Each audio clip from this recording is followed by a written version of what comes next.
Hello students, पिछले class में हमने जाना था कि अम्ल क्या होते हैं, क्षारक क्या होते हैं, क्षार क्या होते हैं, लवण क्या होते हैं, उदासीनीकरण की अभिक्रिया क्या होती है, सूचक क्या होते हैं, गंधीय सूचक क्या होते हैं आदि जैसी चीजें, या अम्ल एवं क्षारक कैसे आयन बनाते हैं, किस प्रकार से वो अपने अम्लीय क्षार के गुण प्रदर्शित करते हैं जलीय विलयन में। तो इन सब के बाद अब हम देखते हैं अम्लों एवं क्षारकों के रासायनिक गुण। अम्लों एवं क्षारकों के रासायनिक गुणधर्म क्या होते हैं। मुझे लगता है आप लोगों को कम से कम ये तो पता ही होगा कि रासायनिक गुण या भौतिक गुण कहते कि नहीं है। जिनको नहीं पता है कोई टेंशन की बात नहीं है, मैं एक बार आपको कंफर्म कर दे रहा हूँ। किसी भी पदार्थ के विषय में जब हम यह देखते हैं कि उसका रंग रूप कैसा है, उसके बाहरी प्रकार के विषय में देखते हैं कि वो किस प्रकार का है, यानी कि उसका रंग कैसा है, उसका स्वाद कैसा होता होगा, उसका स्टेट क्या है, उसकी अवस्था क्या है, सॉलिड है, लिक्विड है, गैस है, या वो उसका हिमांक क्वथनांक क्या है, ये सब चीजें उसके भौतिक गुण कहे जाते हैं। लेकिन अगर हम वही उसका व्यवहार देखेंगे कि वह अन्य किसी पदार्थ के साथ मिलता है तो कैसा व्यवहार करता है, कहने का तात्पर्य है कि वह किसी दूसरे पदार्थ के साथ मिलने पर अभिक्रिया करता है कि नहीं करता है, अभिक्रिया करता है तो उस अभिक्रिया में होता क्या है, किस प्रकार से वो अभिक्रिया करता है, अभिक्रिया में बनता क्या है, ये सब चीजें जब हम पढ़ते हैं तो वो उस पदार्थ का रासायनिक गुण कहलाता है। हमें यहाँ पे रासायनिक गुण के विषय में पढ़ना है। किनके रासायनिक गुण? अम्लों एवं क्षारकों के रासायनिक गुण। क्लियर? आइए देखते हैं अम्लों एवं क्षारकों के रासायनिक गुण क्या होते हैं। सबसे पहले रासायनिक गुण आप समझ गए। रासायनिक गुण का मतलब हमें इनका व्यवहार देखना है कि अम्ल एवं क्षारक किसी अन्य पदार्थ से मिलने पर कैसा व्यवहार करते हैं, किस प्रकार की अभिक्रिया करते हैं, वहां पे क्या बनता है।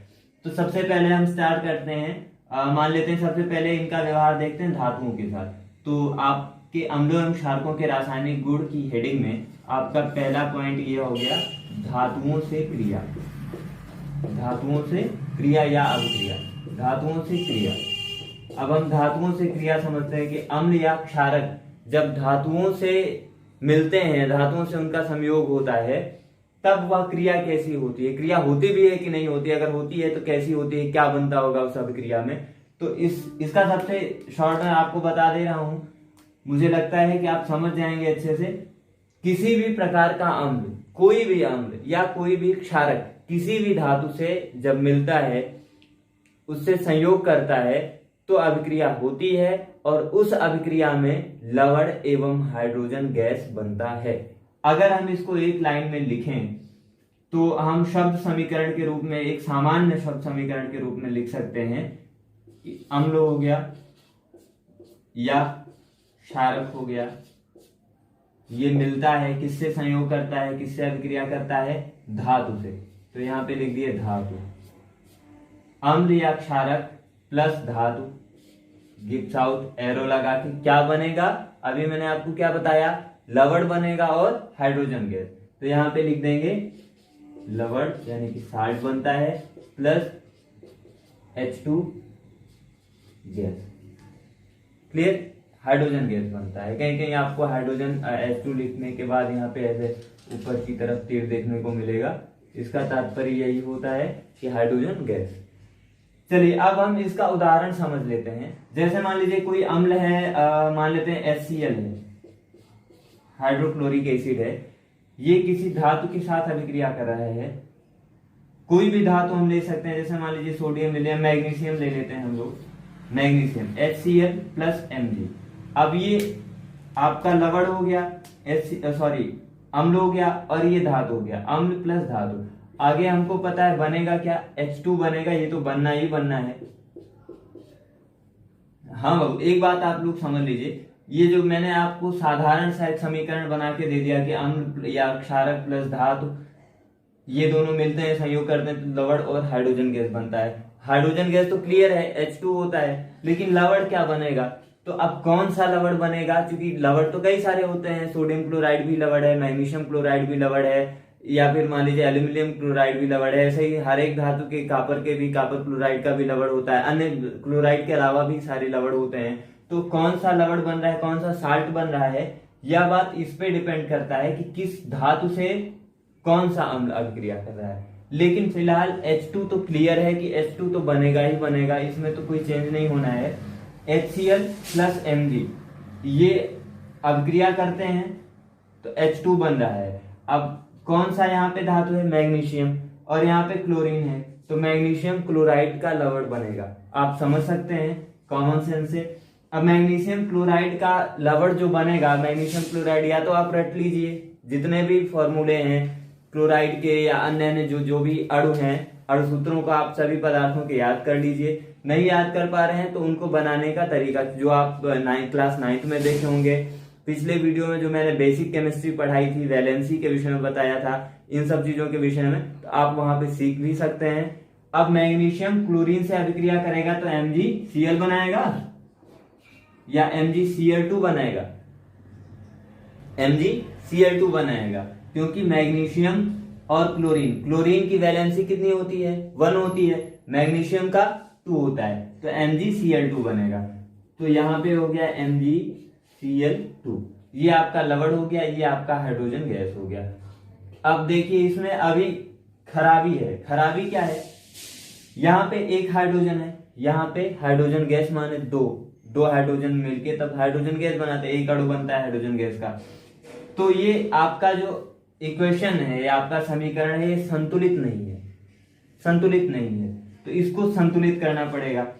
पिछले वीडियो में जब मैं फर्स्ट चैप्टर आप लोगों को पढ़ा रहा था, रासायनिक अभिक्रिया एवं समीकरण, तो उसमें मैंने समझाया भी था, संक्षेप में समझाया था, लेकिन समझा दिया था कैसे अभिक्रियाओं को संतुलित करते हैं, संतुलित करना आवश्यक क्यों होता है, क्यों हम संतुलित करते हैं, संतुलित करना जरूरी क्यों है, ये सब चीजें मैंने आपको बताया था। फिलहाल एक बार मैं यहाँ पे फिर से आपको बैलेंस करके दिखा दे रहा हूँ। बैलेंस करने मैंने अभी ये भी बताया था कि आप कहीं भी नीचे कुछ नहीं लिख सकते हैं। जैसे मान लीजिए यहाँ पे MgCl2 है, तो आप यहाँ पे क्लोरीन 2 है, यहाँ भी आपको 2 करना पड़ेगा, तो उसके लिए आप यहाँ भी 2 लगा दीजिए। ऐसा नहीं हो सकता है। क्यों नहीं हो सकता है, आप उस वीडियो में जाके अच्छे से समझ सकते हैं, पढ़ सकते हैं। फिलहाल मैं आपको बता दे रहा हूँ कैसे होगा, गुणांक लगाना पड़ेगा। अब देखिए हम यहाँ पे हाइड्रोजन कितना है, 1 है। यहाँ पे देखिए हम चार्ट बना ले रहे हैं एक, ये चार्ट हमको काफी मदद करेगा ये समझने में और बैलेंस करने में। यहाँ पे छोड़ दीजिए, यहाँ पे कितने कौन कौन से तत्व हैं, हाइड्रोजन है इसमें, क्लोरीन है इसमें और मैग्नीशियम। अब ये हो गया आपका LHS लेफ्ट हैंड साइड, वो हो गया आपका RHS। अब देखिए इधर LHS माने लेफ्ट हैंड साइड में हाइड्रोजन कितना है, 1 है, उधर कितना है, 2 है, क्लोरीन कितना है, इधर 1 है, उधर 2 है, मैग्नीशियम इधर 1 है और उधर 1 ही है। मैग्नीशियम तो ऑटोमेटिक बैलेंस है पहले से, बस संतुलित क्या नहीं है, हाइड्रोजन और क्लोरीन। अब हाइड्रोजन इधर 1 कम है, क्लोरीन भी इधर 1 कम है। अगर इधर हाइड्रोजन और क्लोरीन को डबल कर दें, 2 बना दें, तो मुझे लगता है बैलेंस हो जाना चाहिए, यही है ना। तो डबल कैसे करेंगे, गुणांक लगा के। अब गुणांक कितने का लगा दें कि ये 2 हो जाए, 2 लिख देंगे आगे तो 2 हो जाएगा, यानी 2HCl अगर हम लिख देते हैं तो हाइड्रोजन भी 2 हो गया और क्लोरीन भी 2 हो गया। अब मुझे लगता है क्लियर हो गए होंगे आप लोग, अब तो कोई दिक्कत नहीं है। हाँ, इसके बाद नेक्स्ट हम लोग देखते हैं धातुओं से क्रिया हो गई। धातुओं से क्रिया के बाद हम देखते हैं दूसरा पॉइंट, ये आपको क्लियर समझ में आ गया। अब देखते हैं धातु कार्बोनेट से अभिक्रिया। कार्बोनेट मुझे लगता है आप लोग जानते होंगे, जब किसी धातु के साथ CO3 ये ग्रुप लगा हो, कौन सा ग्रुप, CO3, तो ये कार्बोनेट ग्रुप कहलाता है। जैसे मान लीजिए कैल्शियम के साथ लगा रहता है, आप लोग देते होंगे कैल्शियम कार्बोनेट CaCO3, तो ये कैल्शियम आपका धातु है, कैल्शियम धातु है और इसके साथ CO3 लगा है, तो ये धातु का कार्बोनेट कहलाएगा। क्या कहलाएगा, धातु का कार्बोनेट, क्योंकि ये कार्बोनेट जो आपका समूह है वो धातु के साथ लगा है। तो अगर कोई इस प्रकार का यौगिक है, कोई इस प्रकार का पदार्थ है जो धातु के साथ कार्बोनेट लगा हुआ है जिसमें, तो उस पदार्थ के साथ कोई अम्ल या क्षारक कैसे अभिक्रिया करेगा। उस प्रकार के पदार्थ के साथ जब कोई भी अम्ल या क्षारक अभिक्रिया करता है तो उसका, मैं आपको एक नॉर्मल सा रिएक्शन लिख दे रहा हूं, जैसे मैंने इसको लिखा था, ये आपका हो गया अम्ल या क्षारक प्लस धातु कार्बोनेट। धातु कार्बोनेट बनता क्या है, बनेगा क्या, जब ये अम्ल या क्षारक धातु कार्बोनेट से अभिक्रिया करेंगे तो क्या बनेंगे, सबसे पहले लवण बनेंगे, जल बनेंगे और कार्बन डाइऑक्साइड गैस बनेगा। तो यहां पे हम लिख दे रहे हैं लवण प्लस जल प्लस CO2, लवण जल और कार्बन डाइऑक्साइड गैस, ये 3 चीजें बनती हैं। आइए इनका भी एक उदाहरण लेकर हम लोग देख लेते हैं। जैसे मान लीजिए हम यही ले लेते हैं HCl को ही, ये आपका अम्ल है, प्लस धातु कार्बोनेट में यही कार्बन ले लेते हैं कैल्शियम का, इनकी अभिक्रिया होगी तो सबसे पहले क्या बनेगा, लवण बनेगा। पहले मैंने बताया लवण कौन सा बनेगा, जिस भी धातु के साथ क्रिया होगी उसका लवण बनेगा। कैल्शियम के साथ अभिक्रिया हो रही, कैल्शियम ही यहाँ पे धातु है ना, कैल्शियम धातु के कार्बोनेट के साथ अभिक्रिया हो रही तो कैल्शियम का कोई लवण बनेगा, कैल्शियम क्लोराइड बनेगा, आप साधारणतः समझ सकते हैं कॉमन सेंस से, प्लस जल बनेगा प्लस CO2। अब जल और CO2 का तो आपको फॉर्मूला कंफर्म है कि जल का H2 हो गया, CO2 का CO2 हो गया, यानी कार्बन डाइऑक्साइड का CO2 हो गया। लवण में आपको बनाना है कुछ, तो सबसे पहले देखिए यहाँ पे हम दोनों का लिख देते हैं, H2O लिख दिए प्लस CO2 लिख दिए, क्लियर।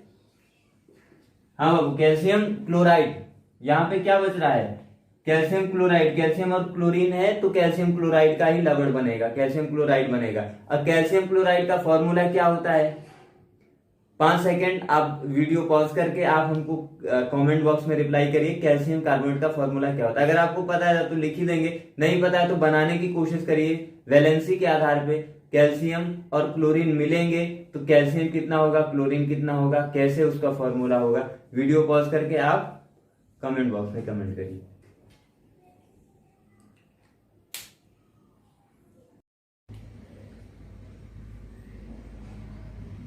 देखिए कैल्शियम का कितना होता है, परमाणु क्रमांक कितना होता है कैल्शियम का, 20 होता है। अब 20 होने का मतलब यह हुआ कि कैल्शियम में 20 प्रोटॉन है। अब 20 प्रोटॉन है इसका मतलब यह हुआ कि 20 इलेक्ट्रॉन भी हैं। अब इसको अगर हम KLMN में डिवाइड करें तो कितना कितना आएगा, पहले में 2 हो गया, 8 हो गया, 10, और तीसरे में 18 हो सकता है। 18 तो लिखेंगे नहीं, 18 बच रहा ही रहा है तो 18 लिखेंगे भी नहीं, 2 8 10, 10 के बाद 10 ही बचा क्योंकि 20 ही है, तो 2 8 10। अब ये अष्टक कैसे बनाएगा, 10 में से अपना 2 निकाल देगा, 10 में से 2 निकाल के अष्टक बनाएगा। अब 2 निकालेगा तो कितने क्लोरीन को देना पड़ेगा, एक क्लोरीन एक ही इलेक्ट्रॉन ले सकता है और इसको देना है 2, तो वो 2 क्लोरीन को बुलाएगा। तो यानी कि इसका फॉर्मूला क्या हो जाएगा कैल्शियम क्लोराइड का, CaCl2, क्लियर। क्या होगा, CaCl2, CaCl2। आप लोग देख लीजिए, ये अगर इक्वेशन बैलेंस्ड है तो ठीक है, नहीं है तो आप लोग उसको बैलेंस करके और कमेंट बॉक्स में बैलेंस करिए, वहां पे कमेंट करिए। फिलहाल मैं देख ले रहा हूँ बैलेंस है कि नहीं, बैलेंस तो नहीं है क्योंकि यहाँ पे H2O आ जाएगा और यहाँ पे HCl है तो बैलेंस तो नहीं है, आप लोग बैलेंस करिए। नेक्स्ट हम देख रहे हैं अम्लों एवं क्षारकों के भौतिक गुण में धातुओं से क्रिया हो गई, धातु कार्बोनेट से क्रिया हो गई। अब धातु बाई कार्बोनेट या हाइड्रोजन कार्बोनेट, तो हाइड्रोजन कार्बोनेट किन्हें कहते हैं, जब कार्बोनेट माने CO3, हाइड्रोजन कार्बोनेट माने कार्बोनेट के साथ साथ हाइड्रोजन भी जुड़ जाए यानी कि HCO3। जैसे आप लोग जानते होंगे बाइकार्बोनेट हाइड्रोजन कार्बोनेट सबसे ज्यादा आता है सोडियम बाइकार्बोनेट, है ना। तो कि क्या होता है उसका फॉर्मूला, NaHCO3, यही होता है। तो इस प्रकार का कोई भी यौगिक जिसमें किसी भी धातु के साथ HCO3 लगा हो तो वो धातु बाइकार्बोनेट या धातु हाइड्रोजन कार्बोनेट कहलाता है। और इस प्रकार के किसी यौगिक के साथ जब कोई भी अम्ल या क्षारक अभिक्रिया करेगा तो क्या बनेगा, वो भी हम लोग देखते हैं। धातु कार्बोनेट हो गया, धातु कार्बोनेट के बाद धातु बाइकार्बोनेट, हम लोग यहाँ पे एक मिनट इसको मिटा दें।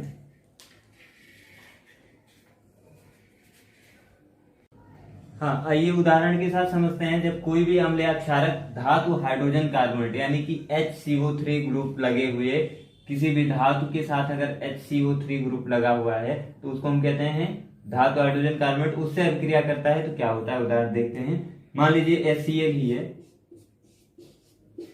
प्लस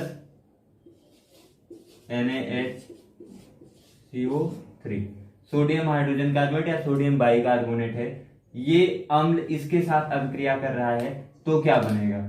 तो इसमें भी आपका क्या बनेगा, मैंने आपको पहले बता दिया, लवण बनता है, जल बनता है और कार्बन डाइऑक्साइड बनता है। तो carbon dioxide CO2 plus H2O, लवण कौन सा बनेगा? सोडियम का बाइकार्बोनेट है तो सोडियम का लवण बनेगा, क्लोरीन के साथ सोडियम मिलकर सोडियम क्लोराइड बनाएगा। सोडियम क्लोराइड का फॉर्मूला आपको पता है, NaCl होता है। अब ये आपका हो गया NaCl plus H2O plus CO2। अब ये बैलेंस करके आप कमेंट बॉक्स में इसका भी इक्वेशन हमको लिख के दीजिए। इसके बाद हम बात करते हैं अम्ल एवं क्षारक परस्पर अगर अभिक्रिया कर रहे हैं, ये दोनों एक दूसरे के साथ अभिक्रिया करें तो क्या होगा। इसके पहले वाली वीडियो में जो इस चैप्टर का फर्स्ट पार्ट मैंने वीडियो अपलोड किया था, आप लोगों को समझाए थे हम, उसमें मैंने बताया भी था उदासीनीकरण, आपको याद होगा अच्छे से। उदासीनीकरण की अभिक्रिया क्या होती है? जब परस्पर अम्ल एवं क्षारक एक दूसरे से संयोग करके लवण का निर्माण करते हैं तो उसको क्या कहते हैं? उदासीनीकरण। यही चीज यहाँ सेम है भाई, अम्ल एवं क्षारक की परस्पर अभिक्रिया होगी तो लवण एवं जल बनेगा और उस अभिक्रिया का नाम होगा उदासीनीकरण। क्लियर? तो फिलहाल एक हम आपको एग्जांपल दे देते हैं। मान लीजिए HCl प्लस NaOH, ये आपका क्षार है, ये अम्ल है। अब ये अम्ल एवं क्षारक परस्पर अभिक्रिया करेंगे तो क्या बनेगा? लवण एवं जल। सोडियम धातु इसमें है और यहाँ पे क्लोरीन के साथ अभिक्रिया यानी कंबाइन हो जाएगा तो NaCl हो जाएगा plus H2O, NaCl plus H2O। इस प्रकार की अभिक्रिया होती है। कोई भी अम्ल हो, कोई भी क्षारक हो, लवण एवं जल बनता है और वो अभिक्रिया उदासीनीकरण कहलाती है। क्लियर हो गया? उसके बाद हम बात करते हैं धात्विक ऑक्साइडों के साथ कैसे ये लोग अभिक्रिया करते हैं। कोई भी अम्ल या क्षारक धात्विक ऑक्साइडों के साथ कैसे अभिक्रिया। धात्विक ऑक्साइड जैसे धातु कार्बोनेट माने धातु के साथ जब CO3 लगाओ तो धातु कार्बोनेट। धातु हाइड्रोजन कार्बोनेट माने जब धातु के साथ HCO3 लगाओ तो धातु हाइड्रोजन कार्बोनेट या बाइकार्बोनेट। उसी धातु के साथ अगर ऑक्सीजन केवल जुड़ा हो तो उसको हम कहते हैं धात्विक ऑक्साइड। जैसे ऑक्साइड सभी में होता है, अधात्विक भी होते हैं, धात्विक भी होते हैं। जैसे अधात्विक ऑक्साइड में कार्बन डाइऑक्साइड हो गया, कार्बन के साथ लगा हुआ है तो वो कार्बन डाइऑक्साइड अधात्विक है, वो भी ऑक्साइड ही है। इसी प्रकार सल्फर डाइऑक्साइड, सल्फर के साथ लगा है ऑक्सीजन तो ऑक्साइड बन रहा है, अधात्विक है। ऐसे ही अगर किसी धातु के साथ लगा है तो धात्विक हो जाएगा। क्लियर? जैसे हम बात करते हैं कॉपर ऑक्साइड मान लीजिए, या कैल्शियम ऑक्साइड हो गया आपका Ca। अभी हम बात कर रहे थे कैल्शियम की, उसी को लेते हैं CaO। CaO आप लोग अपने आसपास देखते भी हैं, बिना बुझा हुआ चूना, कैल्शियम ऑक्साइड। तो ये कैल्शियम ऑक्साइड है, धात्विक ऑक्साइड है। इससे अगर कोई भी अम्ल अभिक्रिया करेगा, किसी भी धात्विक ऑक्साइड के साथ जब कोई भी अम्ल अभिक्रिया करता है तो लवण एवं जल बनता है। आइए हम लोग उदाहरण के साथ समझते हैं धात्विक ऑक्साइडों के साथ कोई भी अम्ल या क्षारक कैसे बिहेव करता है। जैसे मान लीजिए HCl है, वही HCl है प्लस कैल्शियम ऑक्साइड है Ca। क्या बनेगा? लवण एवं जल। जल माने H2O, ये तो क्लियर ही है। लवण कौन सा बनेगा? कैल्शियम ऑक्साइड माने कैल्शियम धातु है तो कैल्शियम क्लोरीन से जुड़ के कैल्शियम क्लोराइड बनाएगा। अभी थोड़ी देर पहले बताया हूं, आप लोग खुद भी निकाले हैं, कैल्शियम क्लोराइड का फॉर्मूला क्या होता है? CaCl2। तो यहाँ पे लिख देंगे CaCl2, लेकिन यहाँ पे Cl2 हो गया, यहाँ पे Cl अकेले है। अब इसको आप बैलेंस करने की जिम्मेदारी आपके ऊपर, आप कमेंट बॉक्स में कमेंट करिए। फिलहाल आज की क्लास यहीं समाप्त करते हैं। जय हिंद, जय भारत।